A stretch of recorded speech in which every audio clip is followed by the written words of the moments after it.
the simple 30-minute daily habit that builds vocabulary more effectively than flashcards.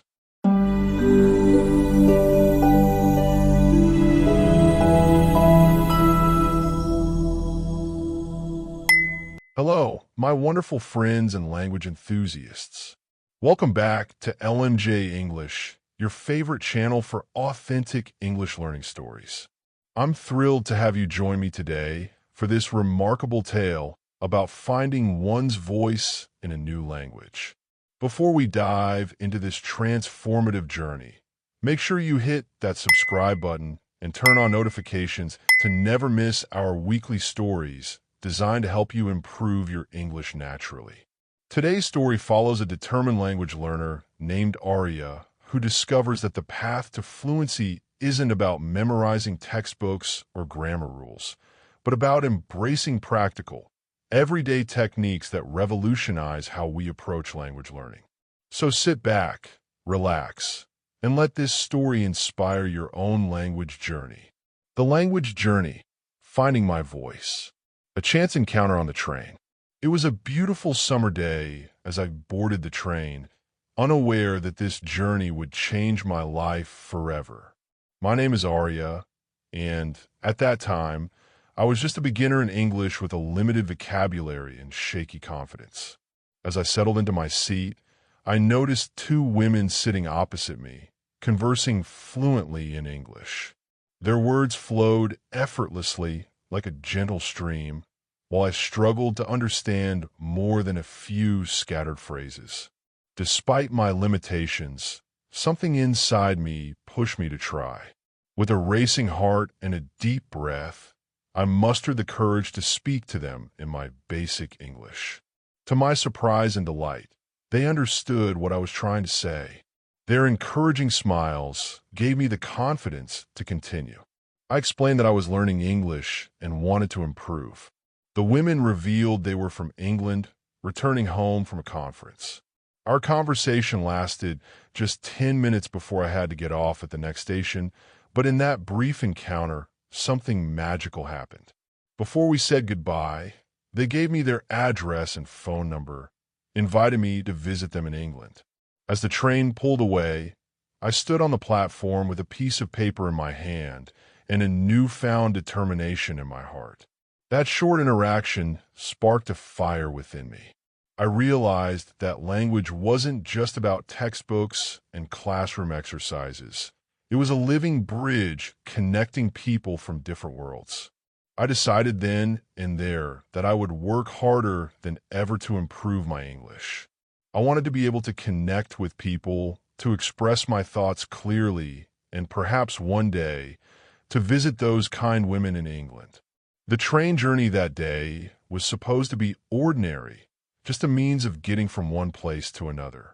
Instead, it became the first step on an extraordinary path that would lead me to discover not just a new language, but a new way of learning, a new perspective, and ultimately, a new version of myself. The first steps toward fluency. After that fateful meeting on the train, I transformed my approach to learning English. Every day, without fail, I dedicated time to improving my skills. I began translating texts from books and articles, carefully examining how sentences were constructed and how ideas were expressed. I watched films in English, initially with subtitles in my native language, but gradually challenging myself to understand without this crutch. The process was difficult at first. I would pause the movies constantly, struggling to catch the rapid dialogue. My translations were often clumsy, and I frequently had to look up the same words multiple times. There were moments of frustration when I wondered if I would ever make real progress. But I remembered the women on the train, how they had understood my broken English, and I pushed forward. Little by little, day by day, I noticed changes. Words that had once been strange and unfamiliar became recognizable friends. Sentences that had seemed impenetrable began to reveal their meanings. After 3 months, I could watch short clips without subtitles. After 4 months, I could read simple articles without reaching for the dictionary every few words. And after 6 months, I realized with astonishment that my English was significantly better than before. It wasn't perfect, of course. I still made mistakes. My vocabulary had gaps, and my grammar sometimes faltered, but the improvement was undeniable. I could understand much more than before, and more importantly, I felt a growing confidence in my ability to express myself. The language was beginning to feel less like a foreign entity and more like a part of me. With this newfound confidence and improved skills, I made a bold decision. I would go to London to study English properly. It was a scary prospect, leaving the comfort of my home to immerse myself in a completely English-speaking environment. But I knew that this was the next logical step in my journey. If I wanted to truly master the language, I needed to surround myself with it completely. So I applied to a language school in London, arranged my finances, and prepared for the adventure ahead. 6 months after that chance meeting on the train, I was packing my bags for England, both terrified and exhilarated by what awaited me. The path ahead was uncertain, but one thing was clear. I was no longer the same hesitant beginner who had struggled to form basic sentences. I was becoming a language learner with purpose and direction. The teacher who changed everything. My first Monday in London arrived with a mixture of excitement and nervousness. As I walked into the language school, my heart was pounding. What if everyone else was better than me? What if I couldn't keep up? These worries evaporated the moment I met my teacher, a young, vibrant woman whose welcoming smile instantly put me at ease. The class began with introductions. Students from different countries stated their names and where they came from. Then our lesson started, but it wasn't what I had expected. Instead of diving into textbooks or grammar exercises, our teacher posed a question: how do you study English? After we shared our various methods, she revealed that she could teach us a very effective approach to learning English, one that didn't require tedious studying or drowning in textbooks. Languages exist for communication, she explained, her eyes bright with passion. They help us express ideas and understand others. The best method to learn a new language is to use it for communication, not just study about it. This simple yet profound insight struck me like lightning. All my life, I had been taught that learning a language meant memorizing rules and vocabulary lists. But here was someone suggesting a completely different path. Our teacher continued to elaborate on her philosophy. Many students try to remember new words and grammar rules without actually using English for speaking. They study about the language, but don't use the language. She assured us that while learning vocabulary and grammar was necessary, we didn't need to approach it as a formal study. Instead, she wanted to show us a simple and effective method for acquiring these skills naturally. For the remainder of that first lesson, we did exactly what she had described. We communicated. We discussed our hobbies and free time activities, speaking in pairs or with our teacher. For the entire lesson, we were actively using English, not just learning about it. By the end of the class, my face hurt from smiling so much. This approach resonated deeply with me.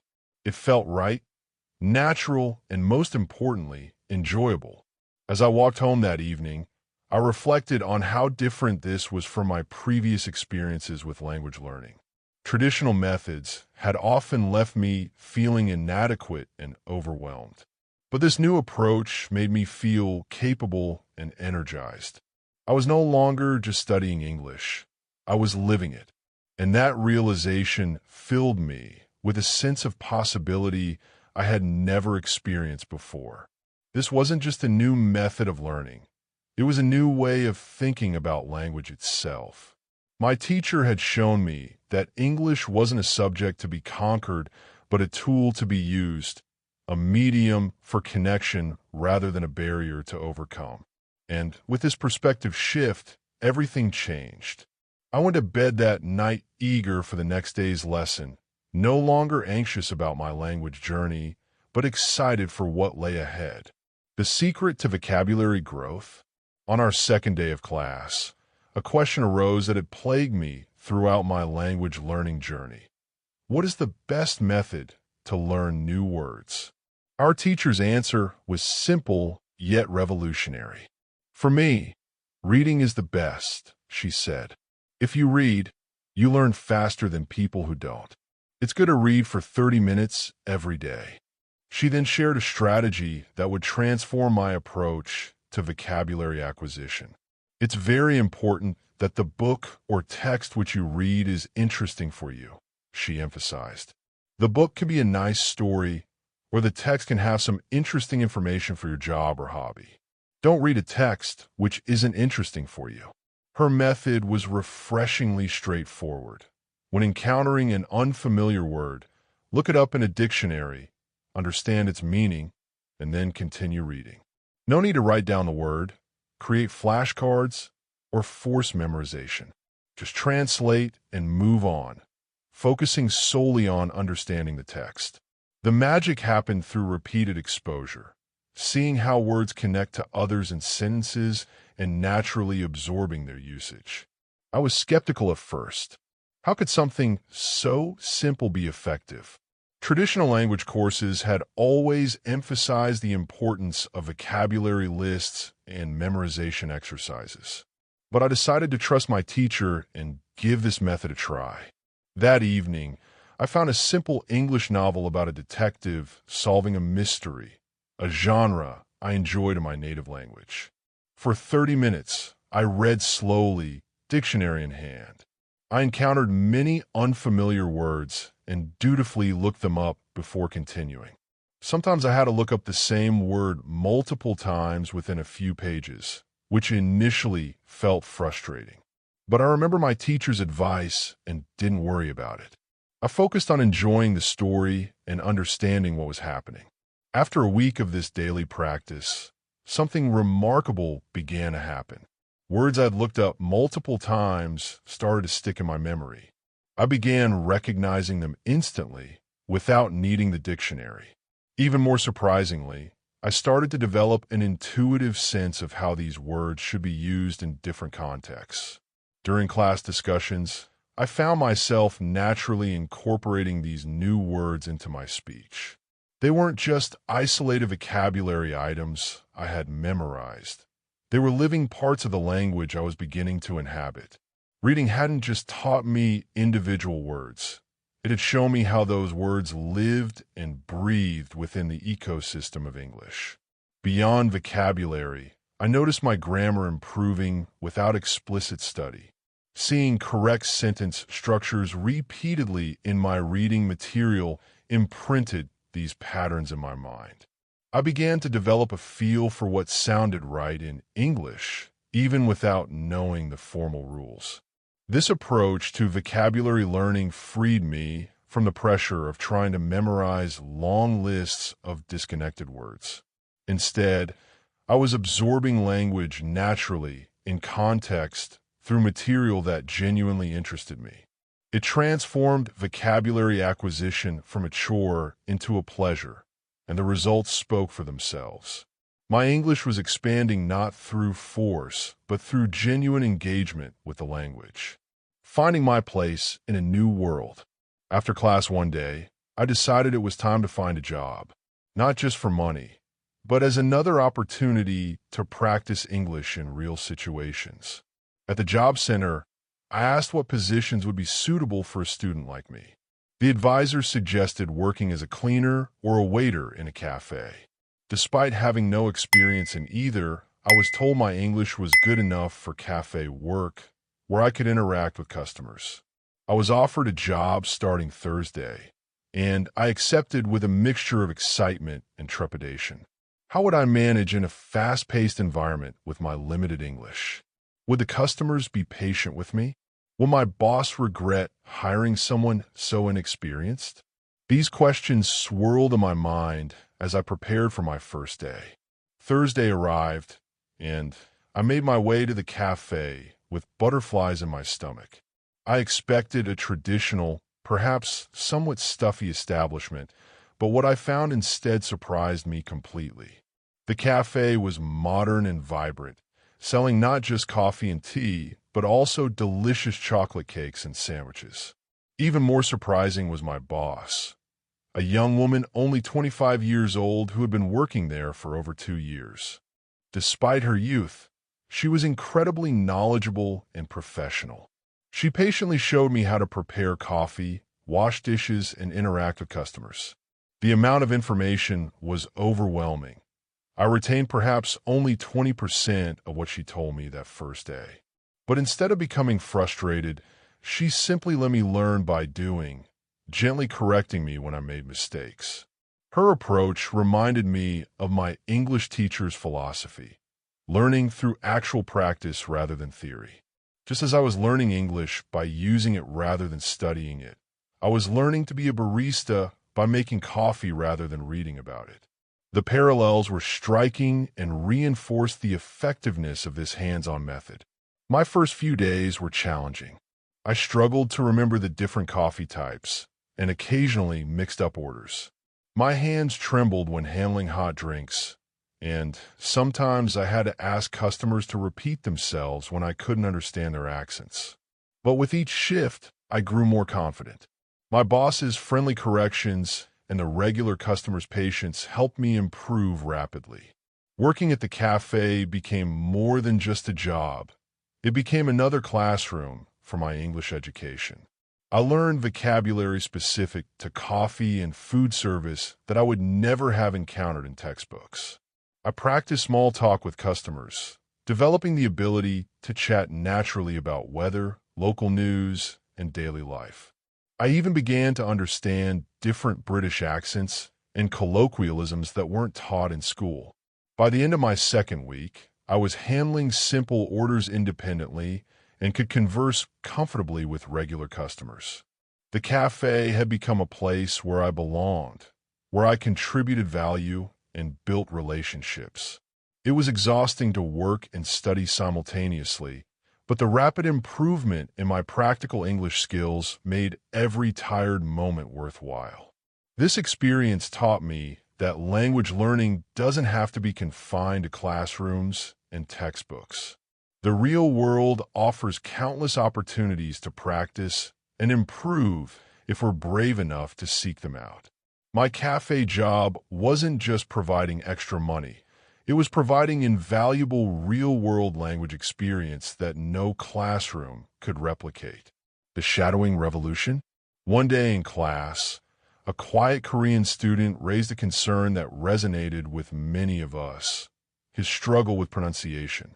Despite understanding English well when reading or listening, he felt self-conscious about speaking because of his accent. Our teacher's eyes lit up at this question, and she introduced us to a technique I had never heard of before: shadowing. When we speak, she explained, we have to move our mouth. We have to use muscles in our mouth. The problem is that when you speak English, sometimes you use your muscles like in your native language. Then your English pronunciation is like pronunciation in your native language. This simple observation made perfect sense. I had never considered that speaking a foreign language was as much a physical skill as a mental one. She continued, there is a great technique that can help you a lot. The name of this technique is shadowing. It's very simple. You simply copy the sound which you hear. She compared it to how children learn their first language, by imitating their parents repeatedly until their pronunciation becomes perfect. You can learn English pronunciation the same way, she assured us. To demonstrate, our teacher went to YouTube and found a video explaining the shadowing technique. After watching it, we all practiced for about 3 minutes. The exercise was surprisingly challenging. My mouth felt strange trying to form unfamiliar shapes and sounds. But even in that brief practice session, I could sense the potential of this method. Our teacher added that shadowing was especially useful when preparing for presentations or important conversations. Before the presentation, You can go somewhere where you are alone and do shadowing for about 10 minutes. You will see how much it will help you to have better pronunciation during the presentation. That evening, I decided to try shadowing with a video from a British news channel. I played a short segment, paused it, and then repeated exactly what I had heard. Try and match not just the words, but the intonation, rhythm, and emphasis. At first, it felt awkward and almost silly, like a child playing at being a news presenter. My mouth struggled to form certain sounds, and by the end of 15 minutes, my facial muscles were actually sore. But I persisted, practicing for half an hour each evening after work. The improvements came surprisingly quickly. Within just a week, I noticed that certain English sounds that had always been difficult for me, like the tch and think, or the difference between V and W, were becoming easier to pronounce correctly. My overall speech began to flow more naturally, with less of the distinctive accent from my native language. The most remarkable moment came the following Monday in class. When I spoke during a discussion, one of my classmates commented, "What happened to your voice? You sound very different from what we heard last week. Your pronunciation is very good." I couldn't help but smile as I explained about my shadowing practice. Even our teacher looked impressed at the rapid improvement. This technique revolutionized my approach to pronunciation. Before, I had thought of accent as something fixed and unchangeable, a permanent marker of being a foreigner. But shadowing showed me that pronunciation is simply a physical skill that can be trained and improved, just like learning to play a sport or a musical instrument. More importantly, it gave me confidence. As my pronunciation improved, I became less self-conscious about speaking. I no longer hesitated to join conversations or ask questions in shops. Language stopped being just a tool for basic communication and started becoming a means of genuine self-expression. Shadowing hadn't just changed how I sounded. It had changed how I felt about speaking English altogether. Thinking in a new language. One Monday, our class welcomed a new student named Monica from Italy. When she spoke, we were all amazed. Her English flowed beautifully, with excellent pronunciation and remarkable fluency. Even more surprising was learning that Monica had been in our teacher's beginner class just 1 year ago, for only 2 weeks during a summer holiday. Our teacher, clearly impressed, asked how Monica had made such extraordinary progress. "I don't go to any school," Monica explained. "I learn English at home. I use techniques from you. I do a lot of reading, shadowing, and thinking aloud. I try to think more in English than in Italian." The last technique, thinking aloud, was new to me, and I was immediately curious. When I asked our teacher about it, she explained that it was a powerful method that required strong motivation. "It might seem a little crazy," she warned, "but when you start to think aloud, your English can improve very fast." The concept was intriguingly simple. Since we think in our native language all day, we should start deliberately thinking in English instead, and then speak those thoughts aloud. Monica elaborated on her experience with the technique. "When I started, it wasn't easy," she admitted. "I began with very simple sentences. I can speak English. It is good that I can speak English. I want to be better. I need to practice every day." The challenge, she explained, was that her thoughts in Italian were long and complex, while her English vocabulary was limited. Finding simpler ways to express complex thoughts was the hardest part. But after persistent practice, thinking in English became natural for her. The breakthrough came when she met an Australian tourist in Italy. Despite still considering herself a beginner, she found she could converse with him without major difficulties. Her sentences were simple and short, but crucially, she wasn't translating in her head from Italian to English. The thoughts were forming directly in English. That evening, I decided to try this technique myself. Sitting alone in my room, I began verbalizing simple thoughts in English. "I am sitting on my bed. The room is small but comfortable. I want to improve my English. This technique feels strange. At first, I felt ridiculous talking to myself, and my thoughts kept slipping back into my native language. But I persisted, forcing myself to form the sentences directly in English. Over the next few days, I practiced thinking aloud whenever I was alone, while walking to school, doing chores in my room, or preparing meals. Gradually, it became less awkward. I found myself able to form increasingly complex thoughts. I wonder if it will rain today. The clouds look dark. I should probably take my umbrella just in case. The real test came during my shifts at the cafe. Previously, when taking orders or chatting with customers, I would often mentally translate what I wanted to say before speaking. This created a noticeable delay in my responses and made conversation stilted. But after a week of practicing thinking aloud, I noticed something remarkable. I was beginning to respond to customers spontaneously in English without that internal translation step. One afternoon, a customer asked me about my favorite places in London. Before I knew it, I was sharing my thoughts about different neighborhoods and museums, the words flowing naturally without me consciously constructing each sentence. It was only afterward that I realized what had happened.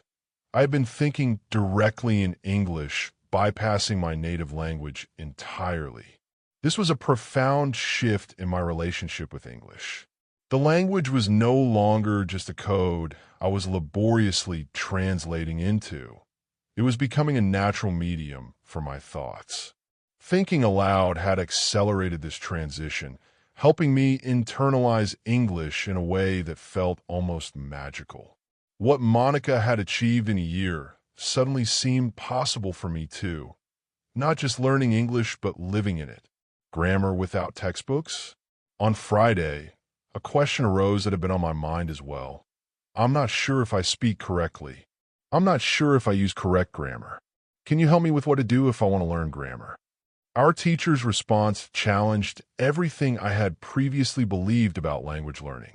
She explained that there are two groups of students, those who study English for speaking and those who study for passing exams. For those who need English for speaking, she said, you don't have to study grammar a lot. When you learn your native language, you also learn it without studying grammar. This concept was radical to me. Throughout my education, grammar had been presented as the foundation of language learning, a set of rules to be memorized before meaningful communication could occur. Yet here was our teacher suggesting the opposite approach. Learn to communicate first, and grammar will follow naturally. The best way to learn grammar naturally is by reading a lot, she continued. Books are written in good grammar. When you read, you will learn grammar in the context of the whole sentence.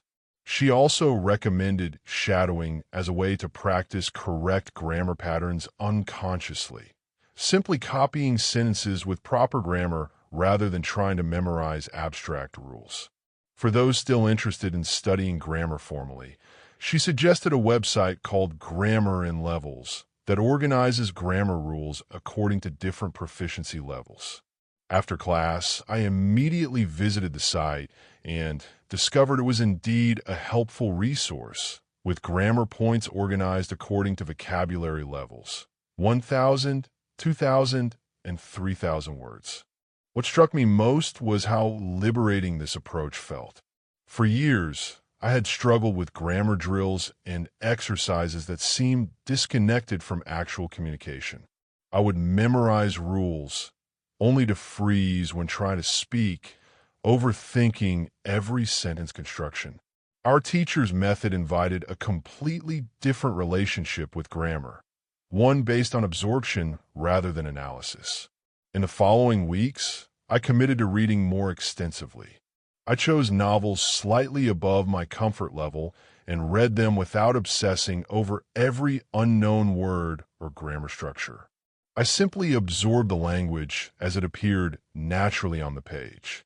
I also continued my shadowing practice, repeating sentences from podcasts and videos without consciously analyzing their grammatical structure. something remarkable began to happen. In conversations, I found myself using complex structures I had never formally studied. When I spoke about hypothetical situations, I naturally used conditional forms.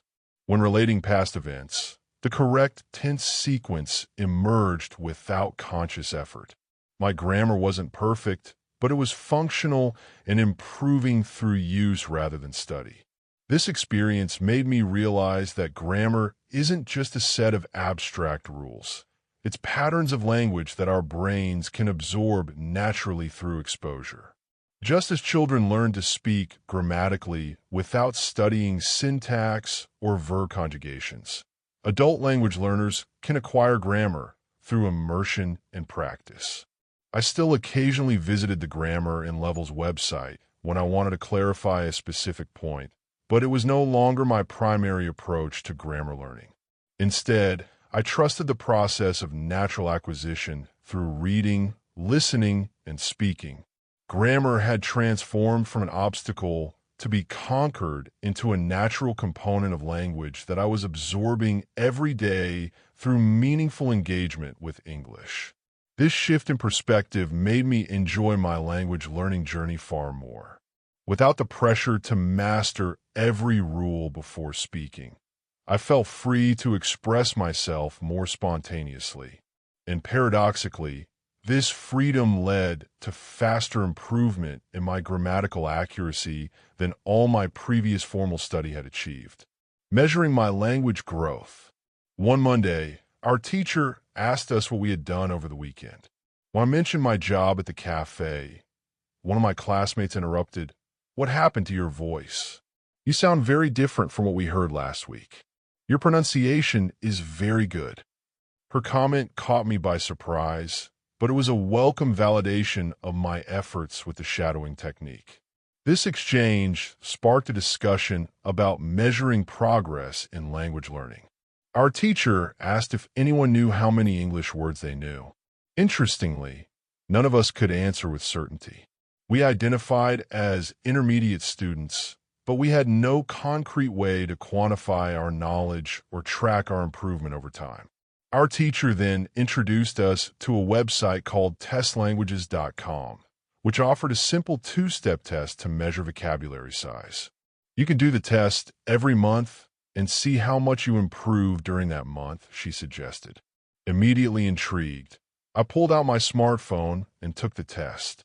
The results were enlightening. I knew approximately 2,100 words in English. Most of my classmates had similar results, knowing between 2,000 and 2,200 words. Only Monica, the advanced Italian student, and the dedicated Korean student knew around 2,500 words. This information was valuable not just as a benchmark, but as guidance for my further studies. Our teacher explained that with my current vocabulary size, I should focus on grammar suitable for the third level on the Grammar and Levels website, designed for students who know between 2,000 and 3,000 words. Having this concrete measurement changed my approach to learning. For the first time, I had a clear metric to track my progress. I decided to take the test on the first day of each month, creating a tangible record of my improvement. This simple practice gave me a surprising psychological boost. I was no longer learning in the dark, hoping I was making progress. I could see my growth in actual numbers. Beyond the motivational aspect, the vocabulary test helped me set more specific goals. Rather than the vague aim of getting better at English, I could target reaching 2,500 words by the end of the month, then 3,000 in the following months. This specificity made my study sessions more focused and productive.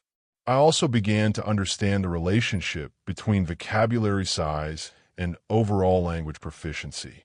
Our teacher explained that vocabulary growth correlates strongly with improvement in reading, listening, and speaking abilities. This helped me appreciate why the reading method she had recommended was so effective. It was systematically expanding my vocabulary in a natural context. The vocabulary test revealed another insight. the importance of active versus passive vocabulary. While I recognized about 2,100 words when reading or listening, I use far fewer when speaking or writing. This realization led me to incorporate more speaking practice in my studies, consciously try to activate the words I recognized but rarely used. Measuring my progress monthly became a ritual I looked forward to. Each small increase represented countless hours of reading, shadowing, and real-world practice at the cafe. The numbers weren't just statistics. They were milestones in my language journey, concrete evidence that my dedication was yielding results. This approach to tracking progress transformed my relationship with language learning. Instead of seeing it as an endless, undefined process, I could visualize it as a series of achievable benchmarks. I wasn't just working blindly toward fluency. I was methodically building my language abilities, word by word, month by month, with clear evidence of my growth along the way. The freedom of making mistakes. On Tuesday, a fellow student voiced a concern that resonated deeply with me. I want to practice speaking with people around me, but I don't want to make mistakes. I don't want to look stupid. Can you help me? Her question touched on one of the greatest barriers many of us face in language learning: the fear of making errors and appearing foolish. Our teacher's response was both surprising and liberating. Making mistakes is a very interesting topic, she began. There are a lot of opinions on this topic. I want to show you what I believe is the best to do. She shared her own experience learning Spanish, explaining that she didn't worry about making mistakes. When I speak, I don't care if I make mistakes or not. The reason why I don't care about mistakes is simple. When I learned my native language, I didn't care about making mistakes either. She continued with a powerful perspective. My main goal when I use any language is to say my ideas. That's all. She explained that through consistent reading, speaking, and shadowing, her Spanish naturally improved over time without obsessing over errors. When I speak, I only concentrate on speaking at the moment. Then came the comparison that changed my entire outlook. I know about 1,500 words in Spanish. It is the level of a 2-year-old child. 2-year-old children make a lot of mistakes when they speak, but they don't care about their mistakes. They continue using their native language, and when they're 3 years old, they make very few mistakes, and when they're 4 years old, they usually speak very well. This analogy made perfect sense. Children learn to speak fluently not by avoiding mistakes, but by communicating freely despite them. They prioritize expression over perfection, and through this consistent practice, perfection eventually comes naturally. Our teacher was suggesting we approach language learning with the same uninhibited attitude of a child. It is not possible to go to a higher level if you don't make mistakes when you practice English, she emphasized. It is okay not to be perfect. Perfection comes with practice. She compared learning languages to learning a musical instrument. Both require going through an imperfect stage before mastery can be achieved. Take it as a necessary part of your learning process. If you don't go through this period of making mistakes, you can't get to higher levels. Her final advice was simple but profound. When you speak, care only about exchanging ideas. Don't care about making mistakes. She assured us that everyone makes mistakes in foreign languages, even famous people, company executives, and politicians. When you listen to these people on TV, you see that they don't care about mistakes. They care about what is important, and that is saying their ideas. You can do the same. That evening, I reflected deeply on this conversation. How much had my fear of making mistakes held me back? How often had I remained silent rather than risk saying something incorrectly? I realized that my concern with appearing foolish had actually slowed my progress by limiting my practice opportunities. I decided to embrace my teacher's philosophy. The next day at the cafe, instead of carefully constructing sentences in my head before speaking, I simply focused on communicating with customers. Yes, I made mistakes, mixing up prepositions, forgetting articles, occasionally using the wrong tense. But something remarkable happened. The conversations flowed more naturally, and customers seemed to appreciate my genuine effort to connect rather than judging my grammatical errors. This new mindset was incredibly freeing. I stopped viewing mistakes as failures and began seeing them as evidence that I was pushing my boundaries, necessary steps on the path to fluency. Each error became not something to fear, but something to learn from. And paradoxically, by caring less about mistakes, I found myself making fewer of them as the pressure and self-consciousness diminished. The fear of looking foolish had been a prison of my own making. By embracing imperfection as part of the process, I discovered a new freedom in speaking English. The freedom to express myself authentically without the paralyzing weight of self-judgment. Like a child learning to walk, I accepted that stumbling was not just inevitable, but essential to eventually running with confidence. The 5 phases of vocabulary learning. On Wednesday, a classmate raised a common frustration. When I read and I don't know a word, I look at the word in the dictionary. Then I continue reading. Sometimes when I see the same word again 10 minutes later, I don't remember it and have to look it up again. Can you help me remember words better? Our teacher nodded understandingly and began to explain something I had never considered before: the natural phases of vocabulary acquisition. It's normal that you don't remember the new word immediately, she reassured us. Usually, you'll have to look at the word 5 times before you remember it. There will also be words which you will have to see 10 or 15 times. These words are usually verbs. She then outlined a fascinating framework: the 5 phases that all new words go through before they're fully acquired. Only when you achieve the last phase do you remember the word very well, she explained. Understanding these phases, she suggested, would help us be more patient with ourselves and recognize progress, even when it seemed we weren't remembering perfectly. The first phase is the initial encounter, seeing the word for the first time and looking it up in the dictionary. In the second phase, when you see the word again, you recognize having seen it before, but still don't remember its meaning, requiring another dictionary check. During the third phase, you develop a general sense of the word's meaning, perhaps knowing it's some kind of object, animal, or action, but still lack precise understanding. The fourth phase marks significant progress. You know what the word means when you see it, but you can't actively recall it when speaking or writing. Our teacher described this as having the word in your passive vocabulary. Finally, the 5th phase represents mastery, the ability to use the word naturally in your own speech and writing. This framework was illuminating. I had been frustrated with myself for needing to look up the same words repeatedly, seeing it as a failure of memory. Now I understood that this repeated process was not just normal, but necessary. Each encounter with a word moved it incrementally through these phases toward full acquisition. Our teacher's explanation matched my experience perfectly. Words I had seen many times eventually became familiar friends that I could recognize instantly in texts.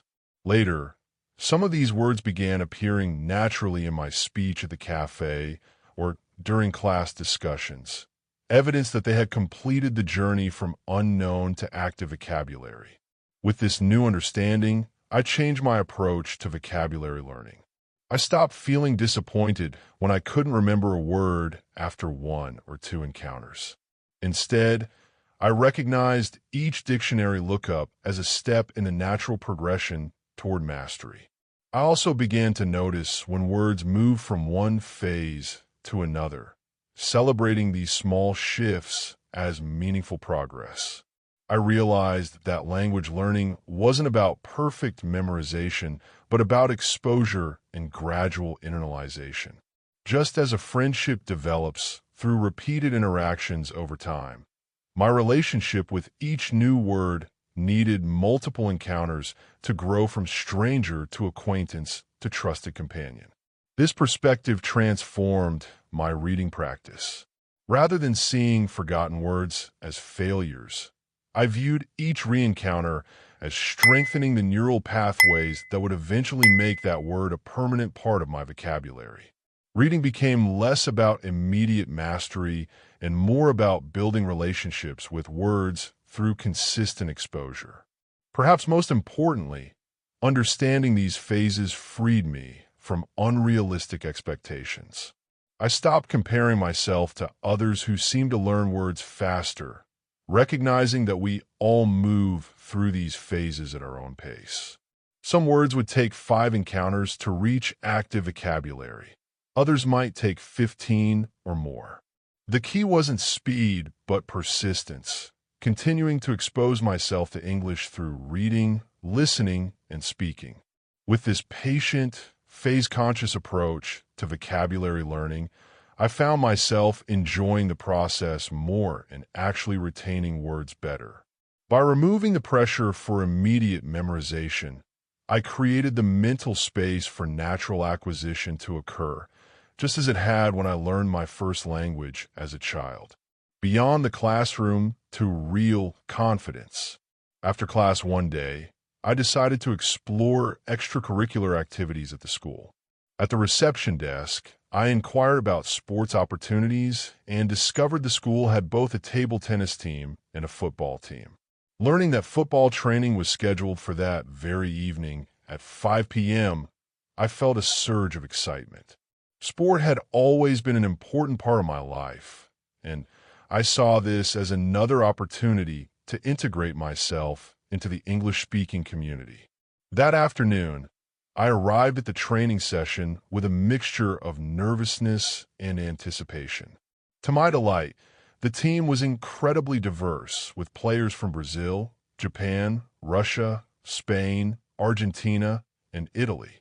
Here was a perfect environment to practice English in a natural, relaxed setting while doing something I loved.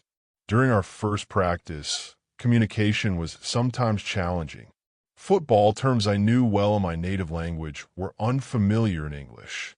When the coach called out tactical instructions, I had to watch other players carefully to understand what was expected. But this challenge became another valuable learning opportunity.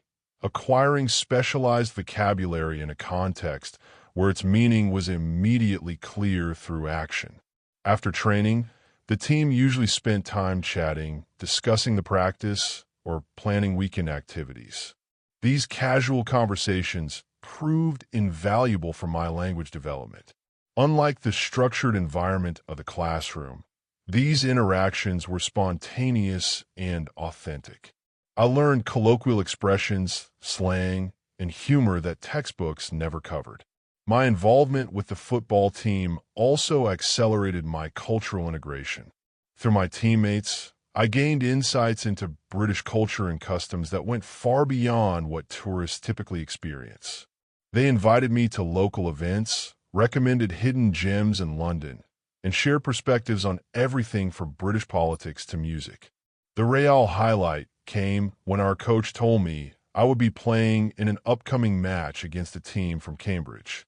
This vote of confidence boosted my self-esteem tremendously, not just in sports, but in my overall ability to function in an English-speaking environment.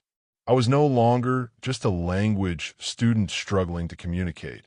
I was a valued team member entrusted with representing the school in competition.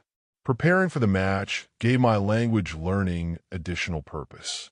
I needed to understand the coach's strategies and communicate effectively with teammates during play. This practical necessity pushed me to improve my comprehension and speaking abilities with a concrete goal in mind, performing well in the game. The match itself was a transformative experience. In the intensity of competition, I found myself communicating in English without thinking about it. There was no time to mentally translate or worry about grammar, only the immediate need to coordinate with teammates. When I called for the ball or shouted directions, English flowed naturally, bypassing my conscious language processing. In those moments, English wasn't a foreign language I was studying. It was simply the tool we used to work together toward a common goal.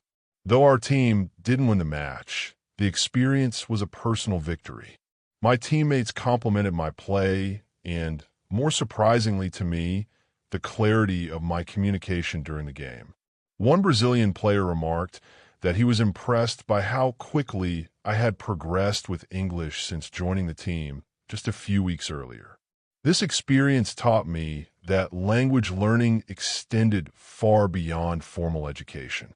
The classroom provided essential foundations, but it was through real-world engagement, working at the cafe, playing on the football team, navigating daily life in London, that those foundations were transformed into genuine fluency.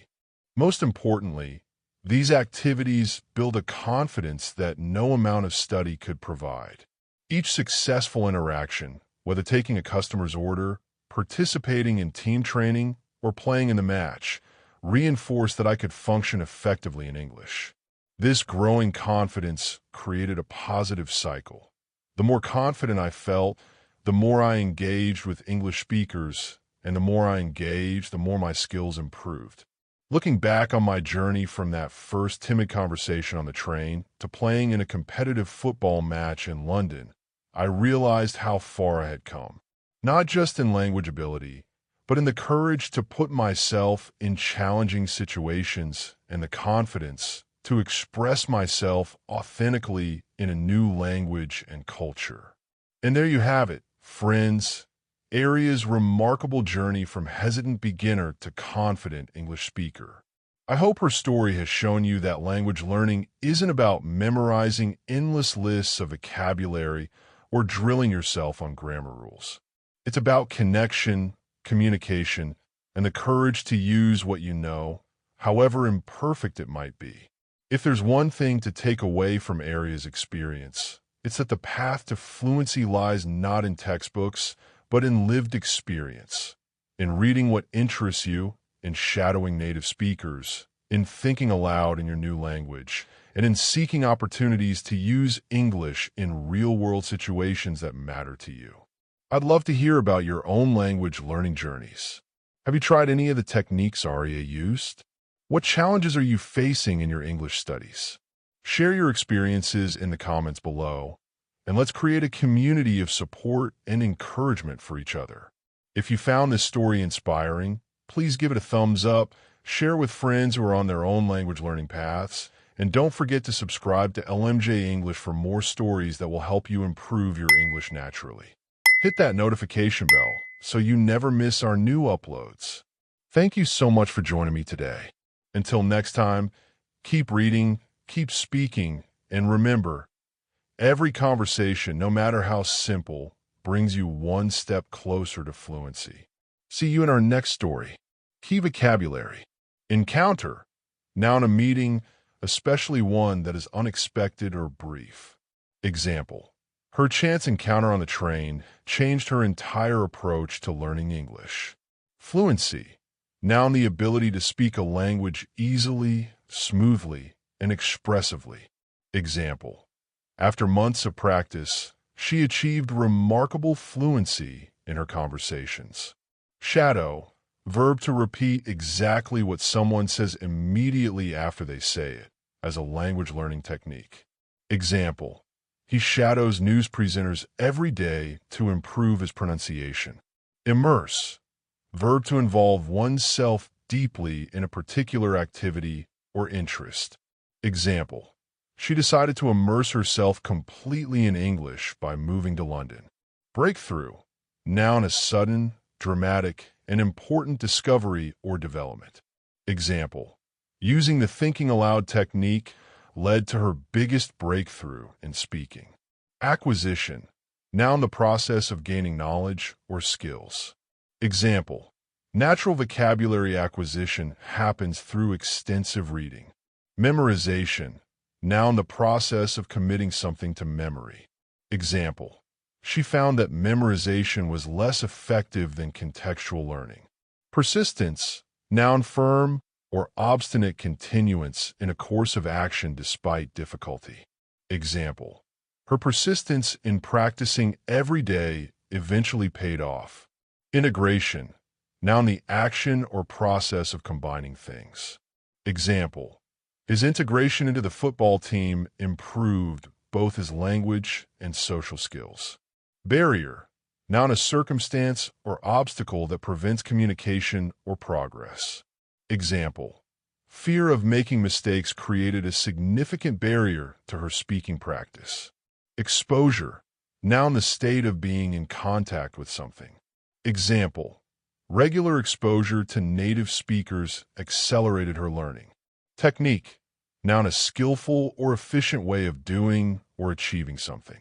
Example: the shadowing technique transformed her pronunciation within weeks. Confidence, noun the feeling or belief that one can rely on someone or something. Firm trust. Example: each successful conversation built her confidence in using English. Context, noun the circumstances that form the setting for an event, statement, or idea. Example: learning vocabulary in context makes it easier to remember and use correctly. Transformation, noun a thorough or dramatic change in form or appearance.